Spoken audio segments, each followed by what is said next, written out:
It's Sunday night, and Ben and Kayla are sitting at their kitchen table with a laptop open between them and 2 cups of tea gone cold because they've been adding up the same numbers for the third time, hoping they land somewhere different. They both work, full-time, 2 incomes, a combined paycheck that, on paper, would have carried an entire family in 1995. And right now, they're staring at a screen that just told them that to feel financially comfortable in 2026, the average American couple needs to make $186,000 a year.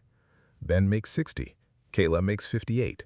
Add it up, and they're $118,000 of 2 exhausted, responsible adults, and the internet just informed them they're 68 grand short of comfortable.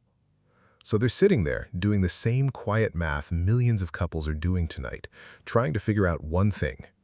Are they the failures, or is the number? I've got good news and bad news. The good news is the number is a lie, a tidy, survey-polished, screenshot-it and post-it lie.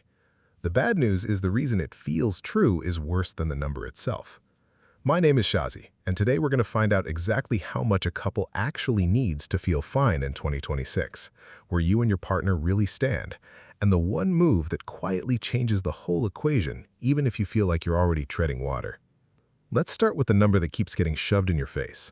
Some survey polls a few thousand people, asks them how much they think they need to feel financially comfortable, and the answer comes back somewhere around $180,000 to $200,000 a year for a couple. Then that number becomes a headline. Then the headline becomes a feeling. And the feeling is that if you and your partner aren't clearing 200 grand, you're behind. You're doing it wrong. Everybody else cracked the code and forgot to text you. Here's the truth. That number isn't measuring what a couple needs. It's measuring what people are afraid of. When you ask someone how much they need to feel comfortable, you're not getting a budget. You're getting an anxiety reading. People always name a number about 70% higher than whatever they currently make because comfortable never means enough. It means more. Ask a couple making 80 and they'll say they need 140. Ask a couple making 300 and they'll say they need 5. The finish line moves with you. It's a treadmill wearing a dollar sign. So let's throw out the feeling survey and look at what a couple actually makes. The median household income in America is right around $80,000 a year, not 180, 80. That is the middle. That's the exact center of the country, the family standing dead center when you line everyone up. Now you might be thinking, wait, I've seen the average household income and it's higher than that. You have, and that's the whole trick again. The average household is dragged way up by the households at the very top, the same way one billionaire in a room full of teachers makes everybody in the room a millionaire on paper. The median couple and the average couple are not the same couple. The median is Ben and Kayla, and here's the part that should make you exhale a little. Ben and Kayla, at 118,000 combined, aren't behind the median. They're comfortably above it. 2 people at the 50th percentile of individual earners land in the top 40% of households just by both showing up. On the actual scoreboard, they're winning. So why does the kitchen table feel like a loss? Hold that question. We're going to answer it, and the answer is the entire video. But first, I want you to do something. Pause. I mean it. Pull up your household number. Your income plus your partner's income, the real take-home, the money that actually lands in the account, not the pretend number on the offer letter before taxes and health insurance and the retirement contribution ate it. Add the 2 of you together, write it down. I'll wait. Got it? Good. Here's the honest household scoreboard for a couple in 2026. If the 2 of you together bring in under $50,000 a year, you're in survival mode, and you already know it, and no survey needed to tell you. If you're around 80,000 combined, congratulations. You are the median household. You are the middle of America. If you're around 120,000, like Ben and Kayla, you're in the top 40%, the quietly doing fine but never feeling it tier. If you're around 200,000 combined, you're in roughly the top 10% of households in the entire country. Read that again. The number the survey said you need just to feel comfortable is actually the number that puts you in the top 10%. And if you're over 400,000 combined, you're knocking on the top 5%. And you're probably still telling your friends things are tight, because that's the treadmill, and it never stops for anybody. Now, most couples hear that they're above the median and feel a flash of relief. See, we're fine. And then the relief evaporates before they even finish the sentence, because being above the median on income does not feel like anything when the money's already gone. And that's the thing the scoreboard is hiding. Because income is not the number that decides whether you feel fine. It never was. Let me show you what actually eats a couple alive. Take Ben and Kayla, $118,000 on paper. First, the government says hello.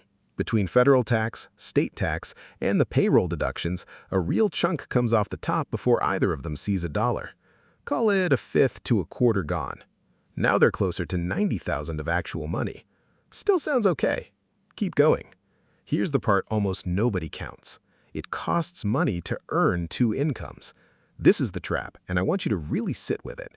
When both people work, you don't just get two paychecks. You get two commutes, two cars, or a much bigger transit bill. Work clothes, lunches you didn't pack because you were exhausted. And if there are kids, the big one, childcare, which in most of the country now costs more per year than in-state college tuition. Ben and Kayla have one kid in daycare. That daycare bill is roughly $1,400 a month, $16,000–17,000 a year.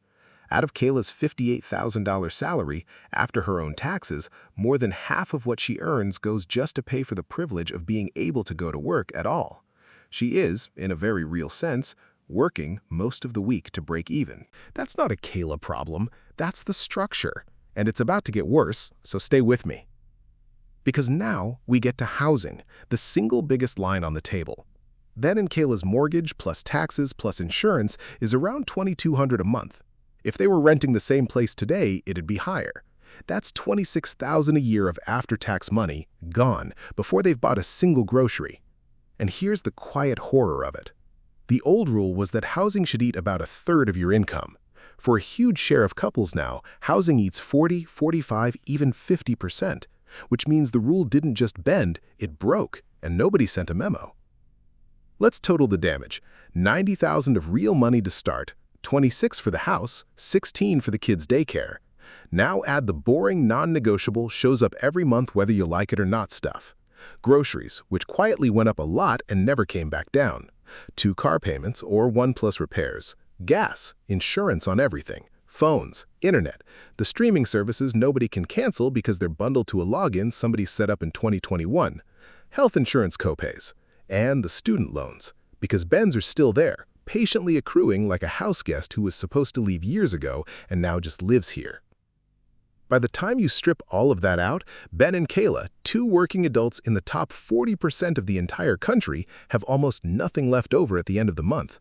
Not because they're reckless, not because of avocado toast or lattes or whatever the last article blamed, but because the fixed costs of a normal life quietly grew until they swallowed a top 40% income whole.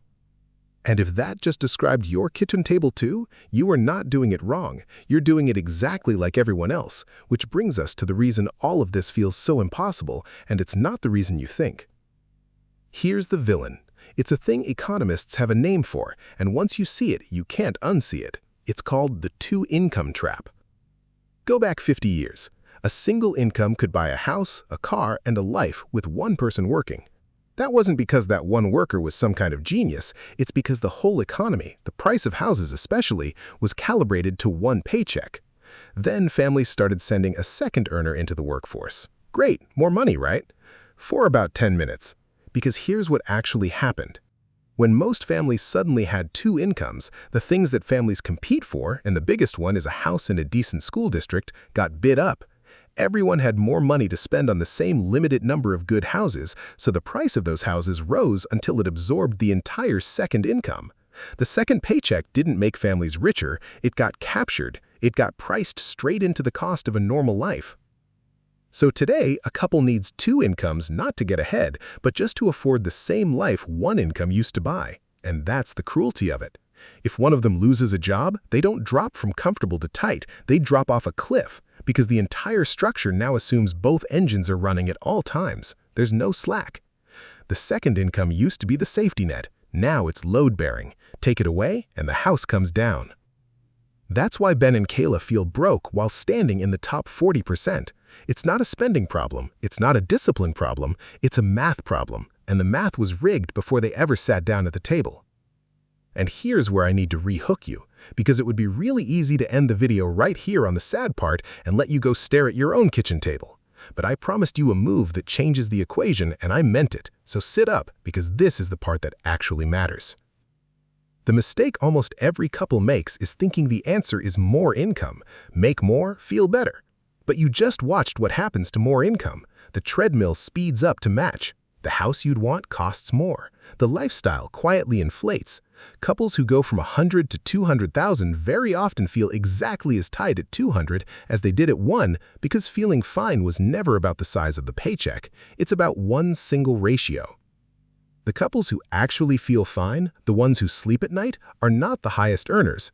They're the couples whose fixed costs, the housing, the cars, the debt, the stuff that shows up every month no matter what, sit at a low enough percentage of their take-home that there's air left over. That's it. That's the whole secret. It's not the income at the top, it's the gap at the bottom. Feeling fine is having margin. So, here's what Ben and Kayla actually do, and none of it is a lottery ticket. First, they attack the biggest number because that's where the leverage is. Housing is the boulder.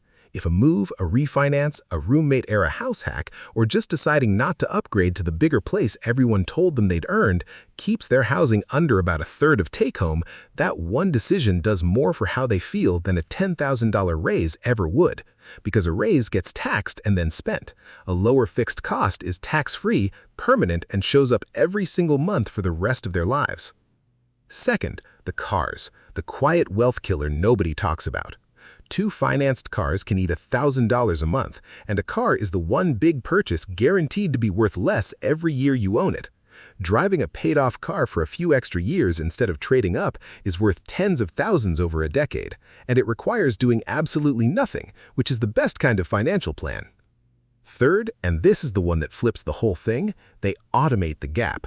The moment they carve out even a little margin, they don't leave it sitting and checking where it evaporates. They send it automatically before they can see it or spend it into retirement and savings. Even a few $100s a month from a couple in their 30s or 40s, invested and never touched, becomes a genuinely life-changing number by the time they stop working. Not because they got rich, because they turned the one thing they built, margin, into a machine and walked away. Run the numbers on that. A couple that frees up even $500 a month by controlling housing and cars and invests it steadily is looking at several $100,000 over the years ahead, on top of whatever else they've got. That's not a beach house fantasy. That's the difference between a retirement that works and one that doesn't, built entirely out of the gap they created, not the income they chased. So, where do you and your partner actually stand? If your combined number is above 80,000, you're already beating half the country, whether or not it feels like it. If you're above 120,000, you're in the top 40%, so the problem was never that you don't earn enough. And if you're staring at your fixed costs right now, realizing they've quietly swallowed most of your take-home, you're not alone. You're just normal, and normal is exactly what the two-income trap was built to produce. But the number the survey scared you with, the one that said you need 180 grand to feel comfortable, was never the number that mattered. The number that matters is your margin. It's the gap between what lands in your account and what leaves it every month.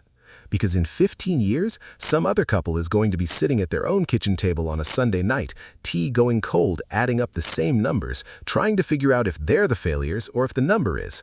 And the couples who feel fine at that table won't be the ones who earned the most. They'll be the ones who protected the gap and started protecting it tonight. Ben closes the laptop, Kayla picks up her cold tea, makes a face, and they don't solve the whole thing that night. But the next morning, Kayla changes one auto transfer, and Ben decides not to trade in the car, and that quiet, boring, unglamorous Monday is worth more to them than the raise they were chasing. That's the move. That's the whole move. If this helped, subscribe and drop a comment telling me which household tier you and your partner landed in. I read them. One last thing, and it's the only boring sentence in here. I'm not a financial advisor, and this isn't financial advice. It's just patterns with real numbers attached. Take what's useful and leave the rest. I'll see you in the next one.